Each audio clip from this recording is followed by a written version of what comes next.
cette méthode ATDMF, analyse technique dynamique des marchés financiers, est une méthode qui a été mise au point en 1993 pour répondre aux besoins de hausse de la volatilité qui est liée au développement des moyens de communication.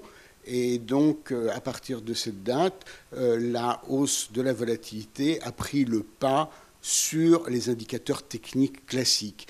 Et donc, il faut maintenant intégrer cette notion de hausse de la volatilité pour faire des prévisions d'analyse technique. On peut même dire que la hausse de la volatilité est le principal facteur de fluctuation des cours à la hausse ou à la baisse. Et donc, cette méthode prend en compte ce nouveau paramètre. Cette méthode ATDMF est basée en partie sur l'aphorisme « les mêmes causes produisent les mêmes effets », donc cet aphorisme n'est plus utilisable puisque le paramètre principal, hausse de la volatilité, est en perpétuelle évolution et prend de plus en plus de place par rapport aux indicateurs techniques. Il a donc fallu introduire un tampon dans le système faire des prévisions, et ce tampon, ce sont les informations exceptionnelles qui sont de deux types, les informations exceptionnelles positives et les informations exceptionnelles négatives.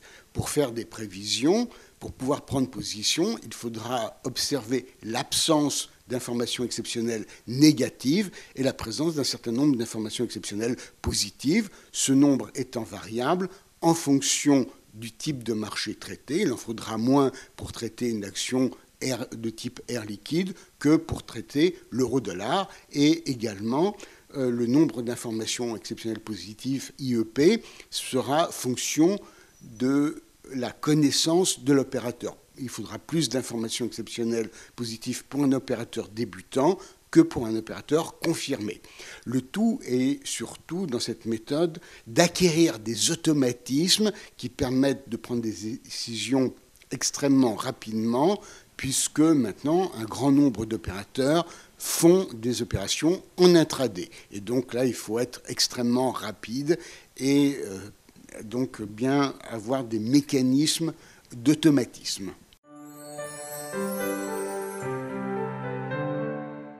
La méthode est applicable sur l'ensemble des marchés financiers pour peu que les transactions soient suffisantes. C'est toujours le critère important, mais la méthode fonctionne aussi bien sur les contrats à terme de taux d'intérêt, sur les indices boursiers, sur les devises, sur les matières premières ou sur les actions.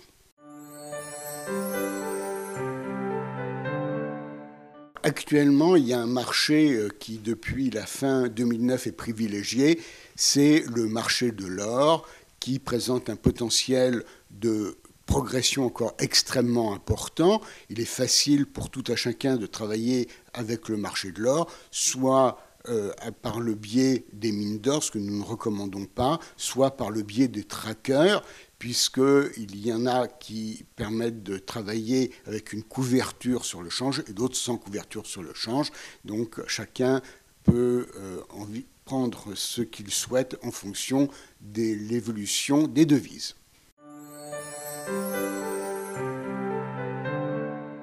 Actuellement, je travaille en exclusivité avec le logiciel ProRealTime. Dedans, il y a incorporé le module ATDMF qui a été programmé spécialement pour utiliser la méthode, puisque nous utilisons des indicateurs standards, mais avec des paramètres différents. Je dois dire que avec ce logiciel qui est accessible pour tous les particuliers, j'ai les mêmes outils que ceux que j'avais lorsque j'exerçais mon activité de responsable de l'analyse technique au Crédit Lyonnais. Et donc là, on peut dire que maintenant, chaque particulier dispose des mêmes moyens que les professionnels qui travaillent en analyse technique dans le monde entier. Donc ce nouveau livre sur l'ATDMF s'appelle « L'analyse technique aujourd'hui, la méthode ATDMF » et un livre qui se veut grand public puisque les concepts développés sont tout à fait nouveaux. Donc nous considérons que tous les lecteurs, que ce soit des spécialistes de l'analyse technique ou des opérateurs chevronnés ou opérateurs débutants, doivent reprendre tout par le début, puisque les termes utilisés sont tout à fait nouveaux pour les analystes techniques.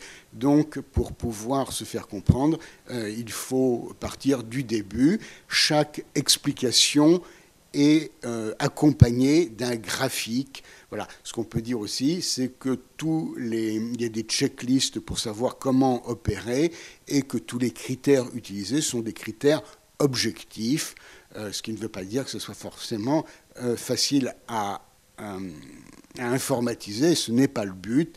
Rappelons que l'analyse technique est une approche visuelle pour faire des prévisions sur les marchés.